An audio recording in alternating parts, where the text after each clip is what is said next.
Hello everyone and welcome to English by Nisa. In this video we are going to discuss relative clauses and relative pronouns. Relative pronouns are nothing but who, whom, whose, which and that.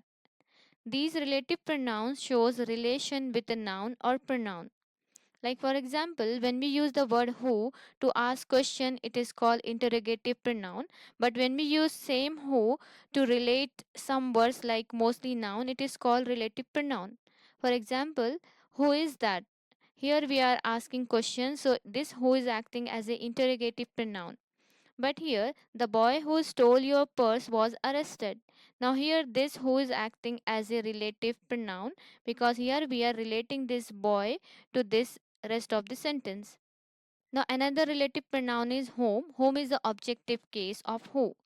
Like, for example, I met Rohan who has just come. I met Rohan whom you invited. Here we are using objective case.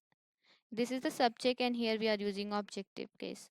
This is the girl who works hard. This is the girl whom all praise. So here who is the subjective case and whom is the objective case of who. These both words are used only with humans. Remember this thing, these both the words are used only with humans. Now the second relative pronoun is which. Here we were using who and whom with humans, but which we need to use only with non-living things. Except human, with all we can use which, like animals and objects. For example, the moment which is lost forever. So here we are talking about moment. That's why we are using which. We cannot use who or whom here. The book which is a thing or object. That's why we are taking which. The book which you bought is helpful. This is the house which belongs to me. Here house is a non-living thing. That's why we are using relative pronoun which to relate this noun. The flowers which grow in this garden are not for sale. So we need to use which. This is the dog which bites me. Again, dog which is animal, that's why we are using which. I have seen the car which was black. Car which is non-living thing, that's why we are using which. She has the picture which you needed. Picture which is also a non-living thing. It is a thing, that's why we are using which. Who and whom we use with human, and except humans with all things we need to use which. Now next relative pronoun is whose. Whose is a possessive pronoun which shows possession of a pronoun. For example, what do we say? The boy who parents or the boy whose parents? The boy whose parent, this one is correct. Like for example, one more example, like the triangle whose three sides are equal or the triangle whose three sides are equal. The second The second sentence is correct. The triangle whose three sides are equal. Here we are showing the possession of triangle. We use whose in formal English for human. Like we were using who and whom with human, in the same way whose also for possession we need to use with humans. Like we cannot use whose with objects and non-living things. Like the house whose garden is beautiful, we cannot say like this. The dog whose color is brown, we cannot say. The next example is this is the boy whose father lives in London. The boy whose family always supports you is my friend. I have a cat whose name is Kitty. So as I told you, in formal English we use whose with human, but in informal English we can use whose with non-living thing as well. Like a triangle whose three sides are equal is called relative pronoun is that. Let me ask you one question. The teacher and his dog. What do we need to use here? That or who or whom?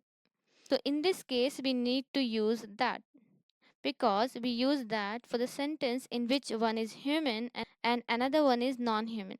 So collectively for both, we use that in formal English. And for daily life purpose, like in informal English, also we use the word that for like all, none, nobody, everybody, the, the same, the few, the little, and nothing. For example, all that glitters is not gold. Here we have used that with all.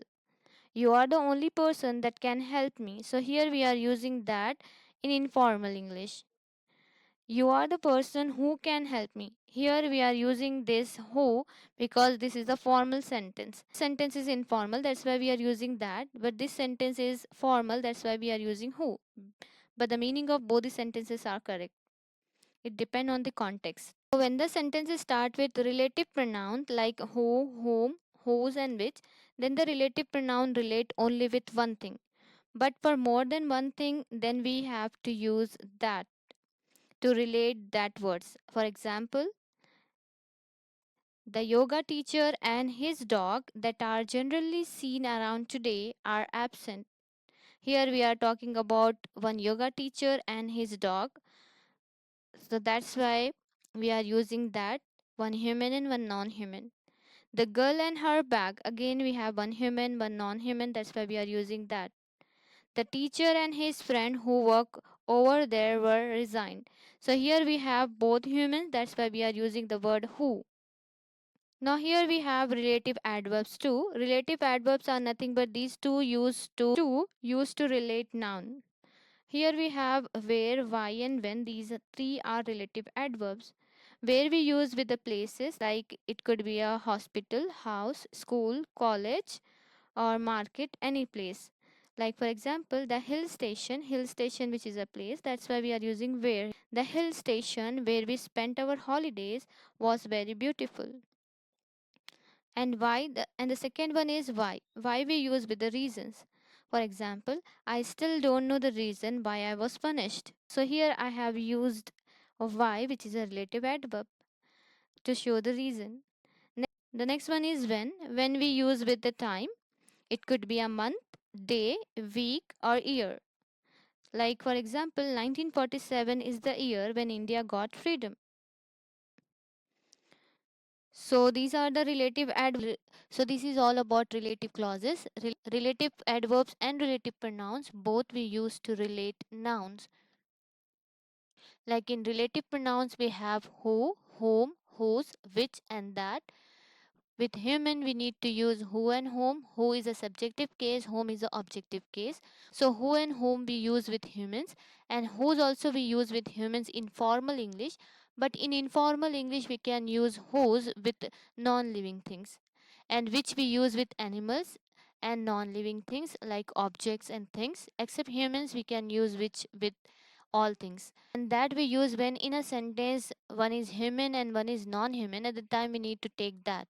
So for your further reference, you can pause the video, you can take a screenshot of these all.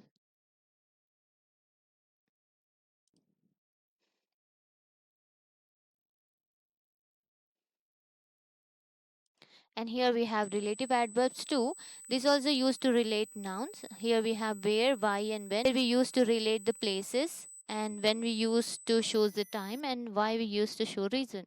So this is all for today's video. I hope it would be helpful for you. Stay tuned for more videos and thanks for watching.